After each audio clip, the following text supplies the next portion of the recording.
Best time table कैसे बने। Matric में अगर हम पढ़ रहे हैं के बाद कितने घंटे पढ़ने चाहिए, ये होता है कि आप डे में पढ़ने वाले स्टूडेंट हैं या नाइट में पढ़ने वाले स्टूडेंट हैं। कि कभी भी ज़्यादा रात तक अगर हम जगते हैं तो मेरा अगला दिन जो होता है वो बर्बाद हो जाता है। तो पहली बात है कि सब 11:30 बजे आपको किसी भी हाल में सो जाना, चाहे आपको यहाँ पर हाईएस्ट मैं कहूँगा बच्चों बहुत ज़्यादा टफ करना है तो 12 बजे रात करना है। 6:30 से 7 घंटा आपको सोना है। अब आपके पास प्रॉपर 11 घंटा बचा है। 11 घंटा 11 घंटे में हम लोग बच्चों खाना पीना नहाना ये सब में हम निकाल देते हैं कि टोटल में आपके लग जाएंगे टोटल 2 और कोचिंग ऑनलाइन क्लास स्कूल से मिला करके हमारे लगभग 5 घंटा निकल गए। पढ़ाई अगर नहीं होती है आपके स्कूल में तो स्कूल में मैथ भी लेना शुरू कर दो। डेली घड़ी देख करके मैथ को 2 घंटा दो, है ना। और बच्चों साइंस को मेरे बच्चे 1.5 घंटा और एसएसटी को अगर आप मेरी इस बात को फॉलो करते हैं, इस तरह से अपना रूटीन बनाते हैं तो मेरे बच्चे मैं सच कहता हूं कि आप 450 आराम से ला सकते हैं, बहुत आराम से ला सकते हैं। हाँ तो नमस्ते जी, आप सभी लोग बहुत छोटे छोटे हैं, आप लोग 10वीं क्लास में पढ़ते हैं। मेरे बच्चों आप लोग के मन में बहुत सारे सवाल आते हैं। जैसा एक सवाल ये कि मैट्रिक में अगर हम पढ़ रहे हैं तो हमें कितने घंटे पढ़ने चाहिए। मैंने आपको 3-4 दिन पहले ये थंबनेल आपके व्हाट्सएप पर भेजा था। मैंने कहा था मैं इस पर वीडियो बनाऊंगा, पर बच्चों किसी कारणवश मैं नहीं बना पाया था। आज बच्चों मैं थंबनेल ये लगाया हूँ, पर आज का टॉपिक अलग है, इसको भी मैं उसमें ऐड कर देता हूँ। टॉपिक ये है कि पढ़ने के लिए हम लोग बेस्ट टाइम टेबल कैसे बनाएं, बेस्ट टाइम टेबल हम कैसे सेट करें। तो पहले बच्चों कक्षा 10वीं के विद्यार्थी हैं आप या कक्षा 11वीं 12वीं किसी भी क्लास के विद्यार्थी हैं तो आप इस वीडियो को पूरा अंत तक देखें। आपके मन में जो भी डाउट है इस टॉपिक को लेकर के आज के बाद नहीं रहेगा। तो प्यारे बच्चों आइए देखते हैं। सबसे पहले कि लोग 2 तरह के होते हैं और आप ये कभी ना सोचें कि किसी एक व्यक्ति का बनाया हुआ टाइम टेबल आपके लिए भी इम्पोर्टेंट होगा, समझ रहे ना। क्योंकि आपका लाइफ स्टाइल कैसा है, उनका लाइफ स्टाइल कैसा है, आपका घर कैसा है, घर के रहन सहन कैसे हैं, उनका घर का रहन सहन कैसा है, आप क्या खाना पीना खाते हैं, वो क्या खाना पीना खाते हैं, सब कुछ डिपेंड करता है बच्चों। और उसके बाद भी सबसे बड़ा प्रॉब्लम तो यहाँ ये होता है कि आप डे में पढ़ने वाले स्टूडेंट हैं या नाइट में पढ़ने वाले स्टूडेंट हैं। कुछ बच्चे ऐसे होते हैं जो दिन में बहुत ज़्यादा पढ़ने पर विश्वास करते हैं, सुबह 4:30-5 बजे ही उठ जाते हैं और पूरी मेहनत करके बच्चों पढ़ाई करते हैं पूरे दिन भर और रात में जल्दी 9 बजे सो जाते हैं। एक दूसरे विद्यार्थी होते हैं कि जो नाइट में स्टडी करना पसंद करते हैं, वो रात के 12 बजे 1 बजे 2 बजे तक पढ़ाई करते हैं, सुबह थोड़ा लेट से जगते हैं और फिर 8 बजे 9 बजे सुबह जगते हैं और फिर आराम से पढ़ते हैं। तो लेकिन 10वीं क्लास के बच्चे जो भी होंगे या 11वीं 12वीं के, मुझे भरोसा है कि आप लोग इन दोनों में से बीच के स्टूडेंट होंगे, ना तो आप ज़्यादा डे और ना तो ज़्यादा नाइट, मुझे ऐसा लगता है। सबसे पहले बच्चों हमें जब भी टाइम टेबल बनाना चाहिए पढ़ाई का तो हमें देखना चाहिए सबसे पहले हमारे सोने का टाइम कि कितना ज़्यादा हम सो रहे हैं। बहुत सारे लोग कहेंगे बच्चों कि 3 घंटा 4 घंटा भी सोने से मामला हो सकता है। लेकिन बच्चों मैं कहूँगा कि मेरा जो एक्सपेरिमेंट है 10 साल से बच्चों मैं इस मतलब कि 2014 में मैंने मैट्रिक एग्ज़ाम दिया है, उसमें मैं खुद की पढ़ाई के लिए रात जगता था, दिन में पढ़ता था। उसके बाद फिर से स्टूडेंट के साथ मेरा सफ़र रहा है, ये लगभग 9-10 साल हो गया। मुझे ऐसा मानना है बच्चों कि कभी भी ज़्यादा रात तक अगर हम जगते हैं तो मेरा अगला दिन जो होता है वो बर्बाद हो जाता है। तो पहली बात है कि सबसे पहले आपको यहाँ पर हाईएस्ट मैं कहूँगा बच्चों बहुत ज़्यादा टफ करना है तो 12 बजे रात तक, 12 बजे तक हाईएस्ट। ऐसे 11:30 हम देते हैं, 11:30 में एज अ स्टूडेंट आपको सो जाना चाहिए अगर आप विद्यार्थी हैं तो, ठीक है ना। हम बच्चों खुद नहीं सोते हैं, हम खुद 1 बजे 2 बजे 3 बजे सोते हैं। तो खैर हम लोग का लाइफ स्टाइल अलग है बच्चों। मैं आप लोगों का बताता हूँ, विद्यार्थी हैं आप तो 11:30 बजे आपको किसी भी हाल में सो जाना चाहिए। और यहाँ से 7 घंटा लगभग जोड़ लीजिए, 7 घंटा, है ना। 12 से 7 अगर हम जोड़ते हैं तो 7 बज जाता है, यहाँ 6:30 बजेगा तो लगभग आपको सो करके 6 बजे उठ जाना चाहिए। 6 बजे पहले के वो टाइम था एकदम 4 बजे उठिए, 4 बजे उठिएगा बच्चों। तो इधर इसको पहले कीजिए, पहले तो जब भी सोना है 6:30 से 7 घंटा मिनिमम आपको कितना जोड़ना है, 6:30 से 7 घंटा आपको सोना है, ठीक है ना। 6:30 से 7 घंटा। अब आप बोलेंगे सर इतना घंटा सोएंगे, हाँ बच्चों, तब आप एकदम फ्रेश महसूस करेंगे। और कुछ अपवाद होता है हमेशा जीवन में, हो सकता है आप 3 घंटा में ही सो जाएं तो आपकी बात अलग है।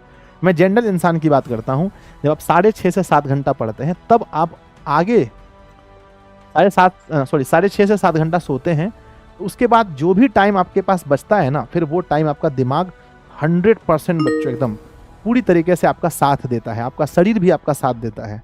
बच्चों अगर आपका शरीर स्वस्थ रहेगा तभी आप अच्छे से स्टडी कर पाएंगे। शरीर बच्चों मान के चलिए सोने है ना, बहुत पढ़ने का मन कर रहा है, पर शरीर बच्चों बार बार सोने लग रहा है, बार बार थक जा रहा है।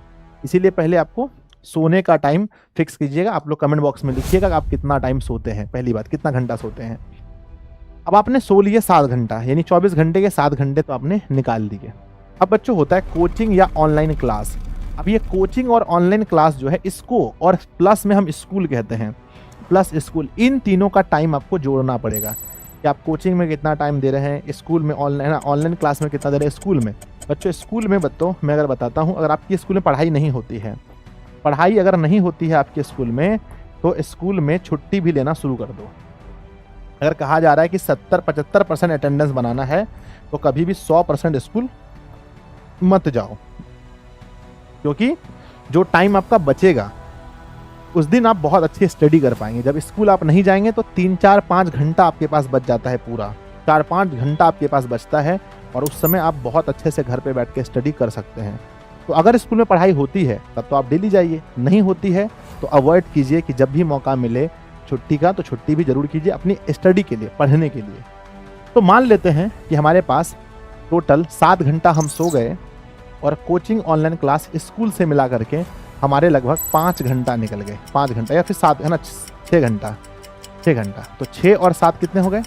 13 घंटा आपका खत्म हो गया, 13 घंटा। अब आपके पास प्रॉपर कितना घंटा बचा है? अब आपके पास प्रॉपर 11 घंटा बचा है। 11 घंटा कितना बचा है? 11 घंटा। 11 घंटे में हम लोग बच्चों खाना पीना नहाना ये सब में हम निकाल देते हैं कि टोटल में आपके लग जाएंगे टोटल 2 घंटे। बचा कितना घंटा? 9 घंटा। अब आपके पास बचा है 9 घंटा। कितना बचा है? 9 घंटा।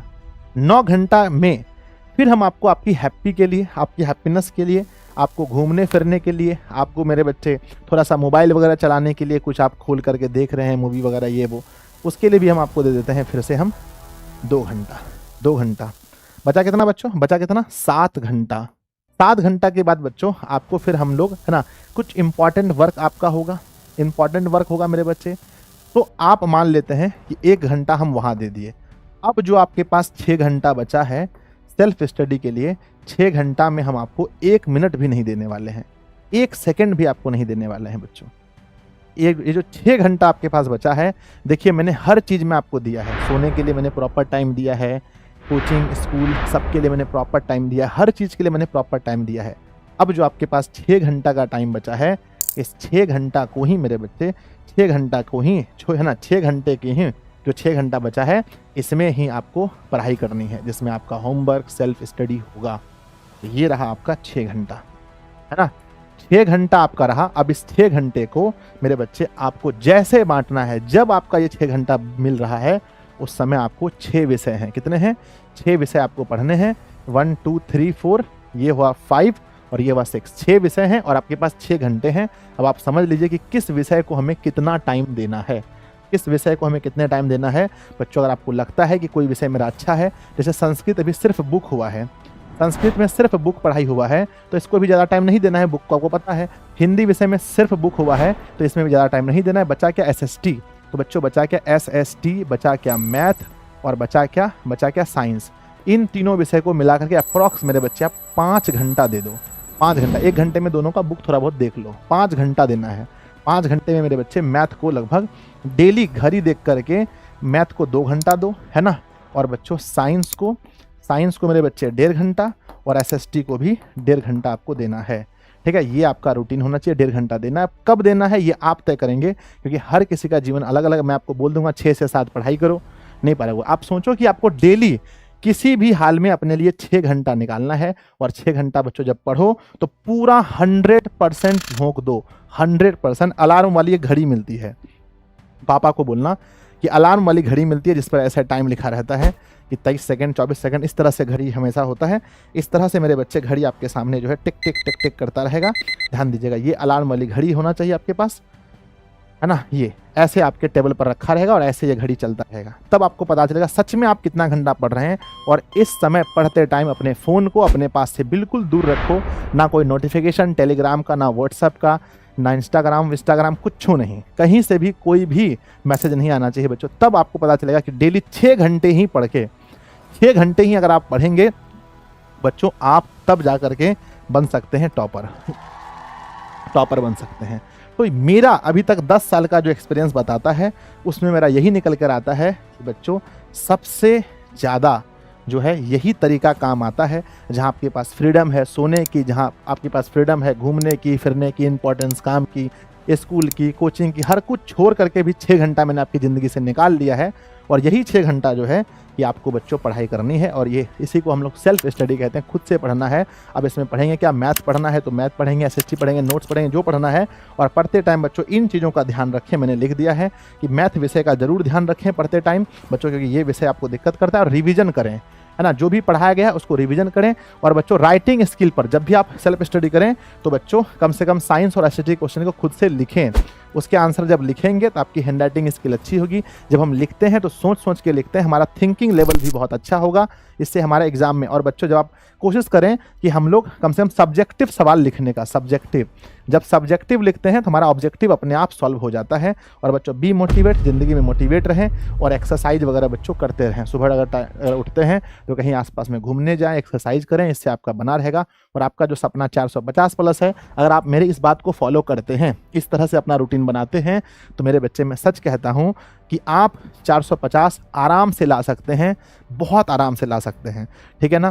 तो हम उम्मीद करते हैं बिहार के जितने भी बच्चे इस वीडियो को देख रहे हैं हमारे सभी को बहुत फ़ायदा मिलेगा इस वीडियो से। और आप लोग भी इस तरह से अपना रूटीन बना पाएंगे जहां आप सोएंगे भी, सब कुछ आपका होगा। तो बच्चों इस वीडियो से आपने क्या सीखा कमेंट बॉक्स में ज़रूर लिखिएगा। अभी आप कितना घंटा सो रहे हैं, कितना घंटा सेल्फ स्टडी कर रहे हैं, ये कमेंट बॉक्स में ज़रूर लिखिएगा। वीडियो अच्छा लगे तो लाइक कीजिएगा, दोस्तों को शेयर ज़रूर कीजिएगा, उन्हें बताइएगा अगर वो ऐसी वीडियोस देखना चाहते हैं तो दिशा ऑनलाइन क्लासेस को सब्सक्राइब करके भी रख ले। धन्यवाद बच्चों, मिलते हैं किसी और वीडियो में।